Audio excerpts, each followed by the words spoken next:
Jasage de jeu de rôle pour le RPG A Week 11, qui est la question cette semaine, c'est expliquez-nous les jeux de rôle à quelqu'un qui connaît pas ça.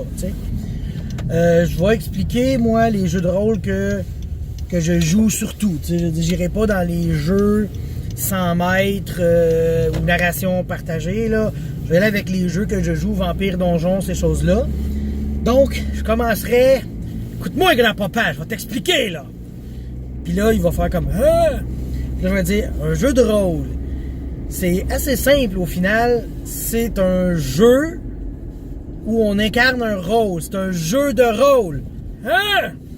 Là, je dirais, écoute, grand-papa, là. Je sais que t'es mort, mais écoute, ouais, ils sont tous morts. Fait que là, je dirais, OK, un jeu de rôle, imagine qu'on fait de l'improvisation.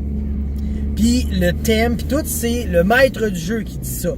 Il va dire, là, on va faire une activité, vous allez devoir sauver une princesse, grand-papa. Hein? Une princesse? Hey, j'ai pas vu ça depuis 88 ans, moi! Dans son temps, il y en avait, tu sais. Fait que je vais dire, là, c'est ça, l'improvisation. Fait qu'on joue. Et vous allez incarner des personnages, puis vous allez comme interagir avec les personnages que je vais vous proposer, les lieux, les créatures. Des créatures, ça existe même pas! Je dis, grand-papa, c'est dans votre tête. Hein, il y a des créatures dans ma tête! Tu sais, il est fou, là, mon grand-père. Tu sais. Fait que là, je finirais par y dire, c'est comme dans l'improvisation, mais le hasard est déterminé par les dés. Lorsqu'il y a du hasard, on y va avec les dés. Donc, on va jeter un dé pour déterminer autant si une action réussit ou rate. Puis si lorsque tu vas, mettons, frapper une créature, ben les dégâts tu vas lui faire. Hein, pourquoi je frapperais une créature?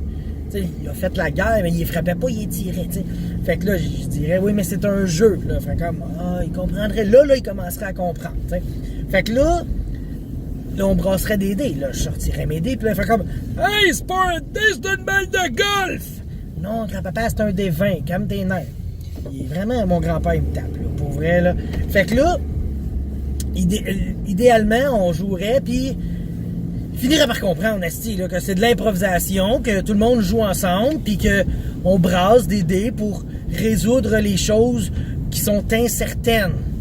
Puis on aurait du fun, tu sais. Il me semble, là, hein, grand-papa, là, sinon, là, coupe de taloche sur le bord du nez, puis il finirait par comprendre. Puis elle, c'était pas à toi, salope! Tu sais, quand ça a un pick-up, ça se croit tout permis, tu sais. Fait que, c'est ça. Moi, j'expliquerais ça comme ça. C'est une improvisation avec un thème désigné par le maître de jeu et le hasard est fait par les dés et l'improvisation dure tant qu'on a le goût. Ça peut être une petite improvisation, comme une grande improvisation qui dure plusieurs sessions, plusieurs semaines, ou une courte qui dure que quelques heures. C'est ça. Fait que c'est une explication très, très vague parce que, tu sais, vu que mon grand-père, il comprendrait peut-être pas tout, tu sais, j'aime mieux laisser ça vague, puis je dirais, viens jouer, grand-papa, tu vas comprendre beaucoup mieux si tu joues que si je te l'explique. Ah, jouer! Ça me tente! Il aimait ça, avoir du fun dans la vie, tu sais. Fait que, ça va être ça. S'il me restait encore un grand-père, ben probablement que je l'inviterais à jouer à Donjons et Dragons, mais je n'ai plus cette possibilité-là depuis quelques années. Plus de grand-père, plus de grand-mère, plus de père, plus de mère. Il me reste plus rien, Chris. Fait que je joue des jeux de rôle avec mes amis. Fait que je vous laisse là-dessus et on se reparle très bientôt pour l'RPG Week numéro 12 ou d'autres chroniques que je vais vous fier impromptement. Bon ben, bye.